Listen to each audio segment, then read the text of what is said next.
Whoa, look at all those planes, a sailor on deck cried. Stanley and Brooks and I turned around. Coming in low from the northwest, from the direction of Pearl City, was a whole squadron of fighters, dozens of them, broken up into flights of 4 planes each. I could hear the buzz of their engines echoing across the water. That's weird, said Brooks. The carriers send planes for tune-ups on Ford, but never that many at once. Boom! The sound made us all jump, and Stanley and I raced to the starboard side of the ship. A fiery explosion erupted on the south end of Ford Island, and I gasped. That was near the seaplane ramp.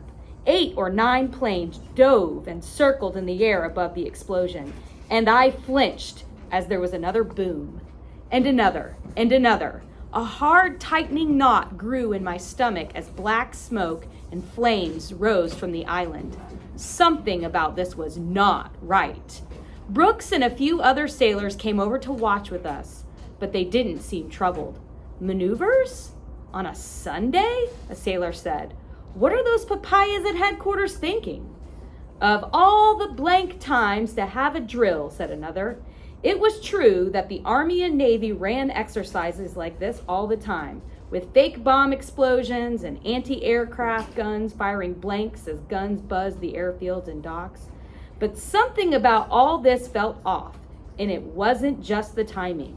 Those look like real bombs they're dropping, I said. No, said Brooks. They would never. They hit the water tower, Stanley cried. I turned to see the flames explode from the base of Ford Island's water tower, and we all gasped as it toppled to the ground. Oh, somebody's gonna catch blank for that, said one of the sailors.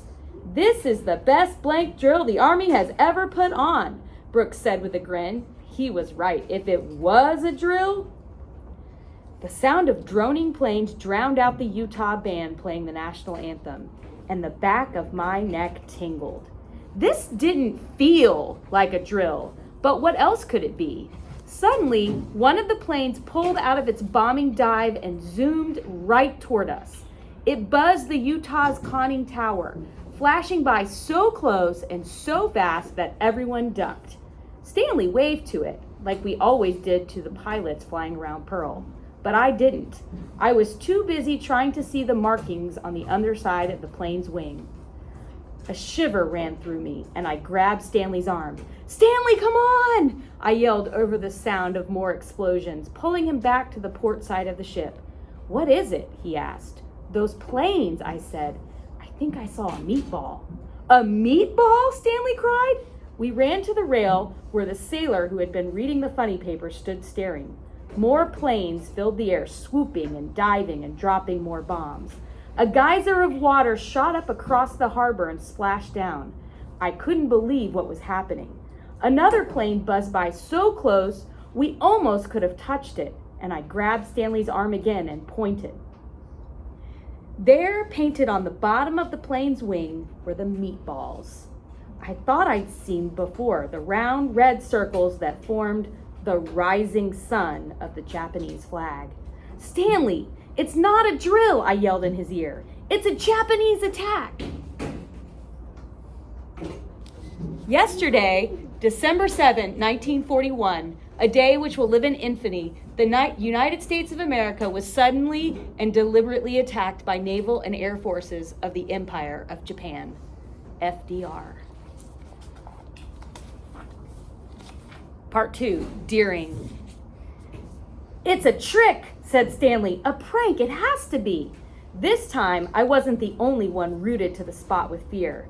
Both Stanley and I stood staring in horror as 3 more Japanese planes swooped down in a V formation, headed right for the Utah, right for me and Stanley. The planes flew impossibly low, almost like they were coming in for a landing, then leveled out at the last second. I watched with wonder as one of them peeled off to our right toward the USS Raleigh, and then all 3 planes dropped long-finned cylinders in the water. Fish! The sailor with the funny papers cried out, backing away from the rail. Brooks gushed over, grabbing me and Stanley and dragging us away. Run! He yelled. I looked back over my shoulder. 3 V-shaped wakes were streaking toward us underwater, and I understood what the sailor meant by fish. Torpedoes. The planes that had just dropped the torpedoes roared overhead, just barely missing the antennas on the conning tower and making us all duck. And then, thoom, the ship lurched. The Utah rose and fell, a 30,000-ton battleship knocked about like it was a toy boat. Water shot into the air and cascaded over the rail. My legs buckled and I threw my arms out to keep from falling to the deck. Stanley fell and so did Brooks. I helped them both up in time for the second torpedo to hit. Thoom! And this time, all 3 of us went crashing down onto the deck. I heard the shriek of rending metal and the screams of injured men, and then slowly and steadily, the Utah began tilting toward the harbor. "The torpedoes must have blown holes in the side of the ship," Brooks yelled. "We're taking on water. The Utah's sinking." My heart caught in my throat. This couldn't be happening. I had just been thinking about how sturdy the Utah was, how safe, how invincible. 2 torpedoes later, all that was out the window. Brooks was pulling Stanley and me to our feet when a sailor with his half covered in shaving cream climbed out of a nearby hatch. "What in Sam Hill is going on?" he asked. "I think we're at war with the Japanese," said Brooks. With a shock, I realized Brooks was right. We hadn't been at war with Japan, but we had to be now. Only how were Japanese planes attacking Pearl Harbor when we were 4,000 miles away from Japan? The other sailor blinked in surprise. Well, if it really is them, this is the beginning of the end of the Japanese Empire. Right now, it looked like the end of the U.S. Pacific Fleet in Pearl Harbor. I stood on the swiftly tilting deck and watched, mesmerized, as suddenly there were hundreds of Japanese planes in the sky, flying figure eights and swooping down to bomb and shoot, and no one was shooting back.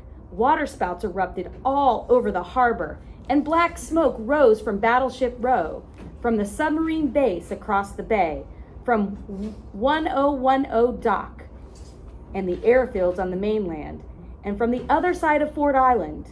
My heart stopped. Ford Island. Mom, Jenny, Dad. I left them at home that morning, making pancakes and listening to ukulele music on the radio. Now bombs were falling right on top of them. Had our house been hit? Did they have any warning? Were they all right? Were they... Stanley turned on me, wild-eyed, and grabbed my arm so hard it hurt. He must have been thinking the same thing about his family.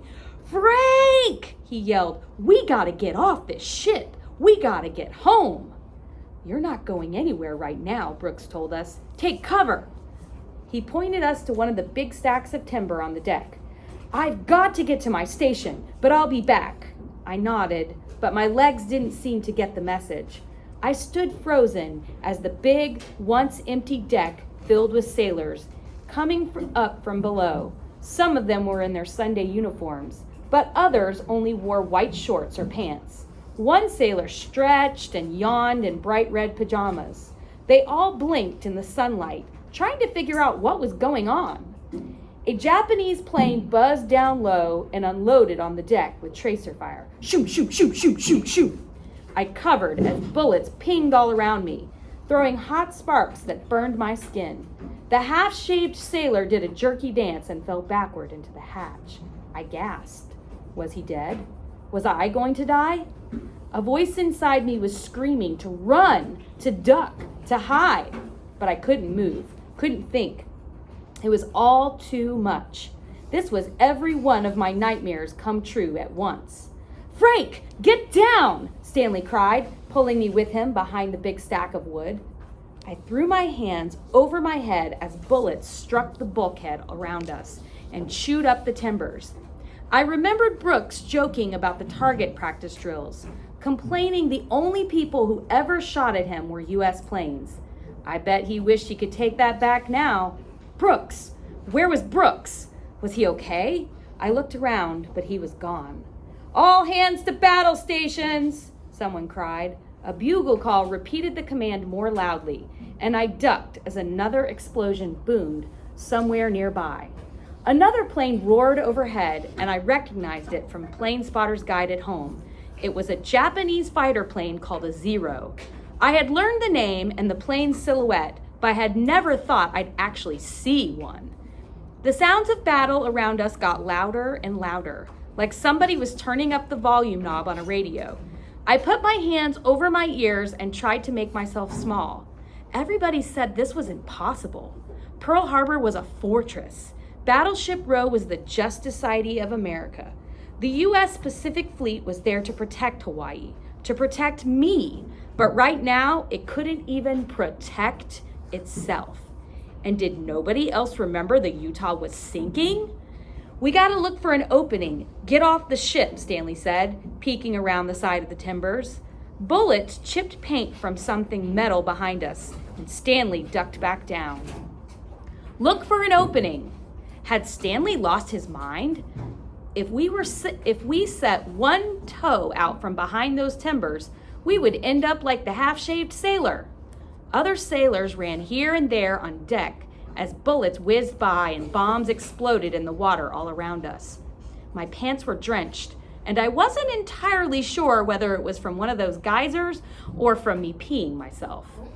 A young, pale sailor wandered by, looking as shell-shocked as I felt. He stopped just beyond the stack of timbers where we were hiding, staring out at the planes and the burning ships like he wasn't in the middle of a firestorm. "Hey, mister!" I yelled, my voice croaking. My throat was dry as a bone, and I swallowed hard and tried again. "Hey, mister! Get down or you're gonna get killed!" It was like the sailor didn't hear me. He stood still, muttering something under his breath, as bullets tore up the deck all around him. Stanley and I looked at each other. This guy was toast if he didn't get a move on. I thought about going out to grab him, but what if a stray bullet hit me? What if I slipped on the wet deck and tumbled over the side? What if? But before I could think of another what if, Stanley jumped up and ran for the sailor.